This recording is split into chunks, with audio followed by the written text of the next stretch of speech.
Well, I came to Wyoming because I love dinosaurs, and I knew that Wyoming had some of the best dinosaur fossil fields in the world. So I came out here to enjoy the fossil legacy that Wyoming has to offer. Wyoming is, I like to call it the geologic Disneyland. It's an area full of fossils, and not just full of fossils, but just full of adventure. Some of the most famous animals that have ever been found have been found right here in this state.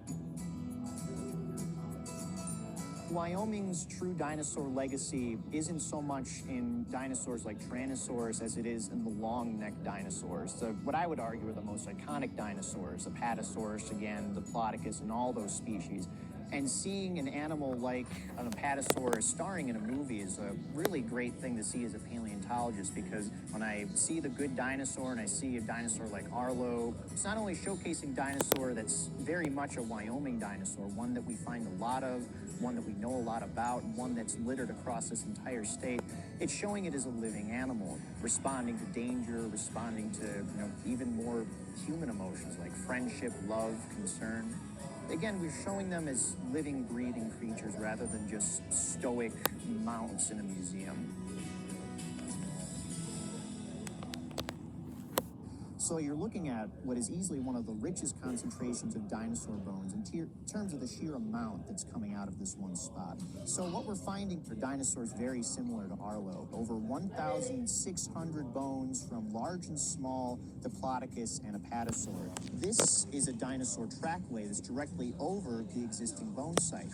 These large suppressions you see here and continuing throughout this crack in the rock are the undersides of dinosaur footprints. So you're seeing the spot where the dinosaur actually pressed his foot into the mud.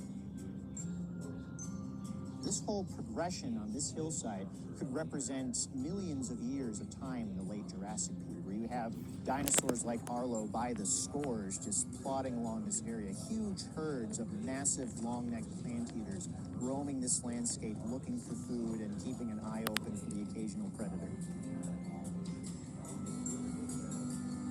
Well, this is a skull of an Apatosaurus, and it's a little bigger than we would expect to find for Arlo. It has a very small head in relation to the body, and as a result, they didn't have a very big brain, so they weren't the most intelligent creatures, but you're not going to ask an animal like Arlo to do your homework for you. All it needs to know how to do is to get food, how to find water, and how to avoid predators, and that's all Arlo needs to do. But then again, he's a young dinosaur, and young dinosaurs probably got into a lot of trouble just like young people do. So an animal like Arlo would have been very curious about his environment and probably got into a lot of trouble as well.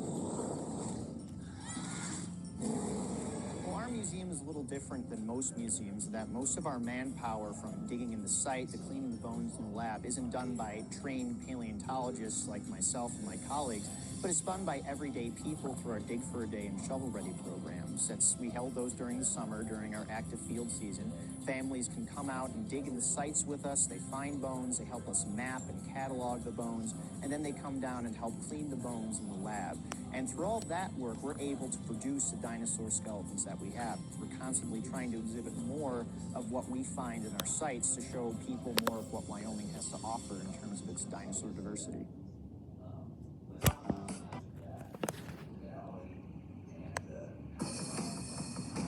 Your Disney movies are magic.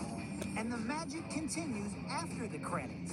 Just look inside your Blu-ray disc or DVD for the magic code to start earning points toward fantastic rewards at DisneyMovieRewards.com.